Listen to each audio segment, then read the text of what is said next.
is a delusion? A delusion is a belief that is false and lacking in any supporting evidence. The affected person is convinced and holds on to this belief firmly despite evidence or past experiences pointing to the contrary. People with delusions often misinterpret or highly exaggerate experiences and perceptions such that everything is relatable and concerned with them. There are many types of delusion, classified according to their content. Here are a few examples.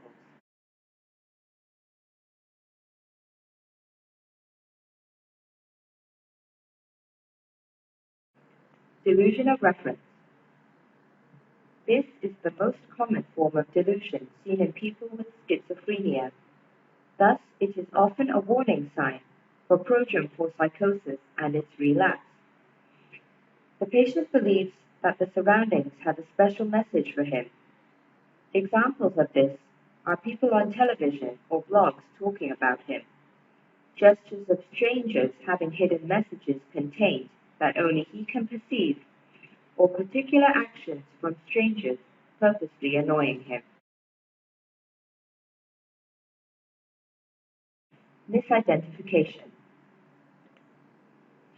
Capgras syndrome, where the patient believes that one of his family members has been replaced by an identical imposter, or Fragoli syndrome, where a family member is disguised as a stranger.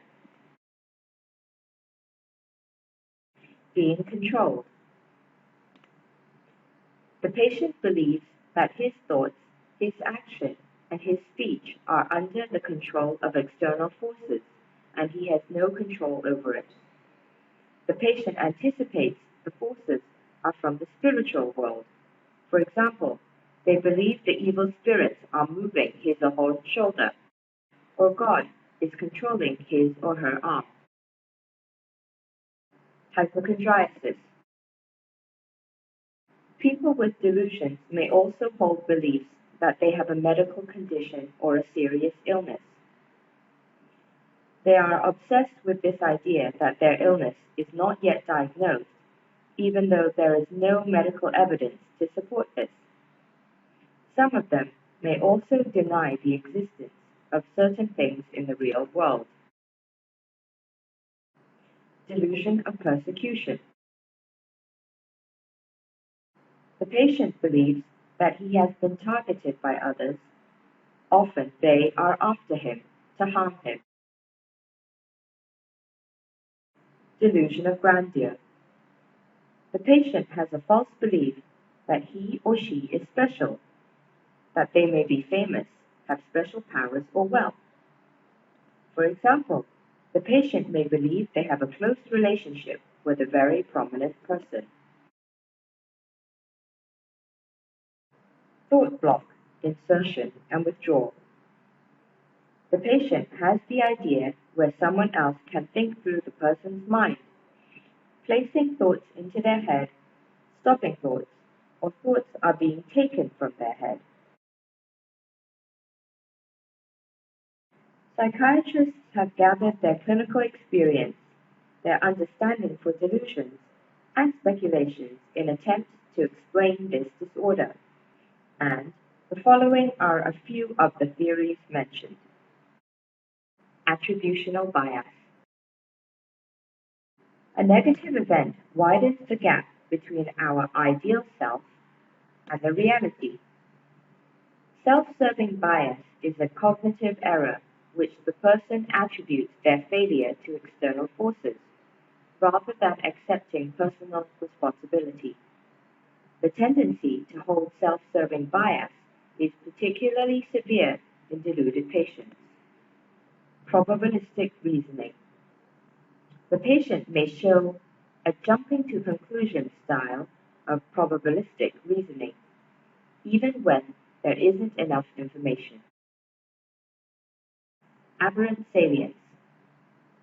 Due to the huge amount of information that surrounds us in our daily environment, not all information exchange will be registered into our conscious mind.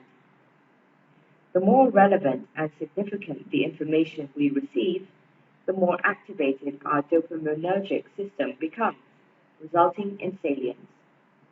When chaotic dopamine firing occurs, stimuli that would normally be considered irrelevant become salient. As a result, when the person is experiencing aberrant salience, there is a greater likelihood of developing delusions. Studies have shown that around half of those with delusions will carry out subsequent actions, mostly defensive actions, for himself, herself, or others. People with delusions are not usually violent. It may be difficult for the patient's family and friends to understand the patient at times, as the delusional thoughts can be very incomprehensible. Even when family and friends refute the delusions with logic and evidence, the patient will remain adamant and is unable to accept another explanation.